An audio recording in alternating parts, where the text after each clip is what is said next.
Amid intense speculation about what Proton's next move is, today they have unveiled under their eMAS sub-brand the eMAS 7, which is going to be their debut model coming into the market a little bit later this year. Now, details are scant, but we do have a good look at this exterior and some specific technical details, so we'll share that with you now. My name is ABDULLAH, this is Blazing Motoring, and this is our preview coverage of the new Proton eMAS 7.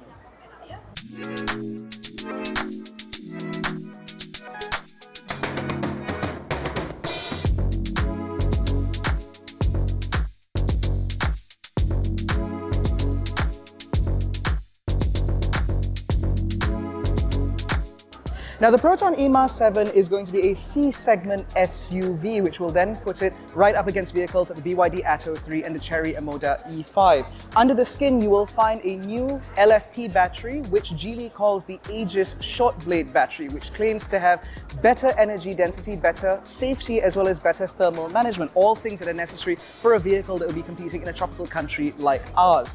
Now, being a C-segment SUV, this car has an incredibly long wheelbase in excess of 2,500 millimeters, which makes this quite a sizable machine. Now, based on the naming convention, eMAS 7 does mean that this will ultimately be put side by side with the Proton X70, although given that this is going to be badged as a Proton eMAS and not as a Proton, we do expect there to be some degree of price premium. Now, in terms of the range and charging and so on, again, details are quite scant. But if we were to look at what this car is based upon in China, we should expect a WLTP range of about 430 to 480 kilometers on a full charge. In terms of DC and AC charging rates, again, we're not too sure what it's going to come with because onboard chargers can be swapped out based on different market requirements, so we'll just have to wait and see.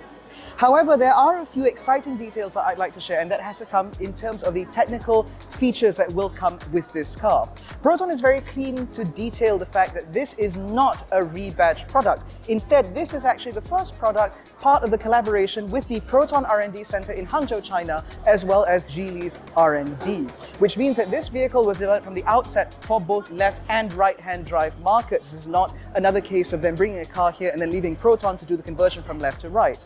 On top of that, Proton's own R&D engineers, about 250 of them who are stationed in Hangzhou Bay in China, have also had a lot to do with the way this car has been set up, the way this car has been styled and designed in order to ensure that this car has strong global appeal, because this model will, in various iterations, arrive in up to 89 global markets. Now, in addition to all of this, being a Proton and more importantly being a ProNet product, it does mean that in terms of the technology, we should be able to expect quite a bit of it. Proton has already confirmed today that the upcoming super app that will help to manage the eMAS will come with certain features that we first saw from Smart. So that means things like a live charging map as well as an integrated payment gateway, allowing access to over 80% of all publicly available chargers, both AC and DC, simplifying the process for consumers who are moving from their internal combustion vehicles to an EV for the first time.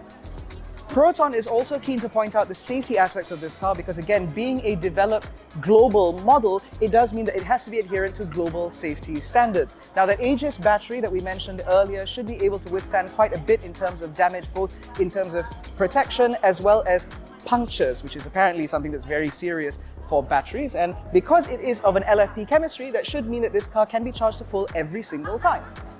Now, unfortunately, that's sort of where the details end because we can't look at the interior as Proton wants to keep that for a later date. And also we're understood that we've been made to understand that there are certain details that are being finalized on the eMAS 7, and so certain details cannot be disclosed at this point. However, this being a debut model for Proton, breaking into the very competitive C-segment EV space, we are certain that this will be a very popular model once it arrives. Now, if like me, you're very excited to learn more details about not only the eMAS 7, but also Proton eMAS in general, we've already covered the launch of the brand, which took place about a month ago, and you can check that video out and on one of the end cards. And more importantly, we certainly hope that you will stay tuned as we bring more details as they are made available to us. In any case, that concludes our coverage of the preview of the new Proton eMAS. If you enjoyed this video, please give it a thumbs up, subscribe to the channel, hit the little bell icon to be notified every time we make a new upload. Don't forget to follow us on Facebook, Twitter, and Instagram. All the links are in the description below. Thank you so much for watching. We'll catch you in the next one. Take care and stay safe.